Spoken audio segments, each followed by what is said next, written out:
ಆ ಇದು ಇಸ್ರೇಲಿನ ಪ್ರಧಾನಿ ಫೋಟೋವನ್ನು ಹಚ್ತೀವಿ. ಏನದು ನೆತ್ಯಾನ್, ಹಾ, ಅವ್ರ ಫೋಟೋ ಹಾಕ್ತಿವಿ. ಆಮೇಲೆ ಛತ್ರಪತಿ ಶಿವಾಜಿಯ ಅಫ್ಜಲ್ ಖಾನನ ಹೊಟ್ಟೆ ಹರಿದಿದ್ದ ಫೋಟೋವನ್ನು ಹಾಕವ್ರಿ. ಅವರು ಹಾಕಿದ್ದು ತೆಗೆದಿಲ್ಲ ಸರ್ಕಾರ. ನಾಳೆ ಇಲ್ಲಿಯ ಮುಸ್ಲಿಮರಿಗೆ ಕೇಳ್ತೀನಿ, ಇಲ್ಲಿಯ ಸರ್ಕಾರಕ್ಕೆ ಕೇಳ್ತೀನಿ, ಇಲ್ಲಿಯ ಆಡಳಿತ ಮಂಡಳಿಯವ್ರಿಗೆ ಕೇಳ್ತಾ ಇದೀನಿ. ನಾವು ಖೊಮೈನಿ ಮತ್ತು ನಮ್ದು ಭಾರತದ್ದು ಮತ್ತು ಇರಾಕದ್ದು ಏನಾದ್ರು ಯುದ್ಧ ಆಯ್ತ್ರೆ ಅವಾಗ ಯಾರ ಪರವಾಗಿ ನಿಂತ್ಕೊಳ್ತಾರೆ ಇಲ್ಲಿಯ ಮುಸ್ಲಿಮರು?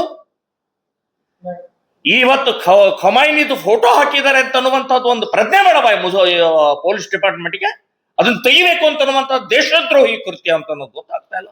ನಾವು ಇವತ್ತು ಛತ್ರಪತಿ ಶಿವಾಜಿ ಮಹಾರಾಜರ ಫೋಟೋ ಮತ್ತು ನೇತ್ಯಾನ್ ಫೋಟೋವನ್ನು ಹಾಕೋದು ಅಂತ ನಿಶ್ಚಯ ಮಾಡಿದೀವಿ. ಸೊ ಈ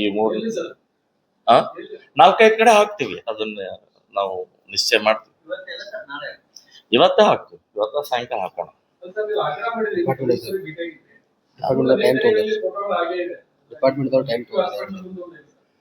ಅಲ್ಲ, ಇನ್ನೂ ಜಾಸ್ತಿ ಆಗಿದೆ ಅಂತ ಹೇಳ್ತಾ ಇದಾರೆ ನನಗೆ. ಅವ್ರು ಇನ್ನೊಂದ್ 4-5 ಜಾಸ್ತಿ ಹಾಕಿದ್ದಾರೆ ಅಂತ ಅನ್ನೋದು ಗೊತ್ತಾಗಿದೆ. ಅಲ್ಲ, ಟೈಮ್ ಏನು ಮುಹೂರ್ತ ನೋಡ್ತಾ ಇದ್ರಿ? ಏನ್ ಮುಹೂರ್ತ ಬೇಕಾ ನಿಮಗೆ? ನಾಚಿಕೆ ಮಾನ ಮರ್ಯಾದೆ ಎಲ್ಲಿಟ್ಟಿದ್ದೀರಿ ಡಿಪಾರ್ಟ್ಮೆಂಟ್ನವರು? ಏನ್ ಸಗಣಿ ತಿಂತಾ ಇದ್ರಿ? ಕತ್ತೆ ಕಾಯ್ತಾ ಇದ್ರಿ? ಏನ್ ಟೈಮ್ ಬೇಕು ನಿಮ್ಗೆ?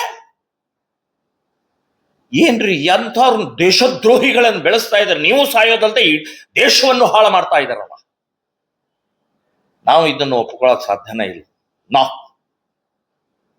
ನಾವಂತೂ ಇದರ ವಿರುದ್ಧ ಹೋರಾಟವನ್ನು ಮಾಡ್ತೀವಿ ಅಂತ ಅನ್ನುವಂಥದ್ದು. Yes sir.